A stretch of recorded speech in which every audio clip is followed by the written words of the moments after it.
bringing out-of-county people to Vigo County. Mayor Duke Bennett among several of you who want answers as to why sex offenders are living in the city of Terre Haute. Good evening and thanks for joining us. We begin tonight with team coverage. A Fountain County, Indiana man convicted of sexual crimes against a child appeared in court today.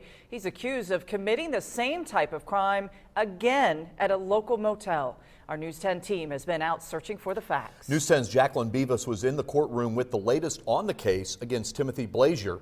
She talked with the Department of Corrections about his living arrangements. And News 10's John Swanner spoke to Terre Haute officials about a contract that could bring more sex offenders to the city. But first, we begin with Jacqueline Beavis tonight, who's live in our studio. Now, Jacqueline, you were in the courtroom this morning when the suspect and you talked with others about this case. That's right. I did spend the morning in the courtroom, so let's start there. This whole investigation stems from accusations against the suspect who was living at a local motel. Timothy Blazier learned he faces 8 felony counts this morning after he was accused of sexual molestation last week.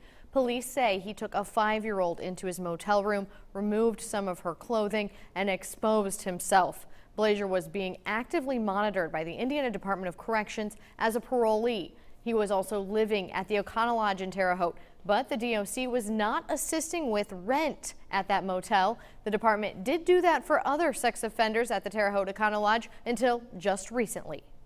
We have agreements like that with several local hotels throughout the state.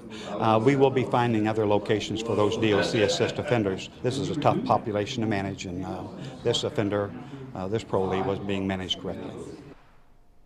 I reached out to one employee at the Econo Lodge. She was not allowed to talk to us on camera. Owners of the Econo Lodge refused to comment on the situation. But News 10 has learned the location has received several threats connected to their former agreement with the DOC and this case involving Blazier. We should note Blazier was not on direct assist from the DOC. They say he paid his own way at the motel. We also spent some time looking into the state sex offender registry. It shows 12 offenders living at the Econo Lodge. The registry also lists at least 2 of them working at the location. Again, Econo Lodge owners offered no comment to our request for an interview.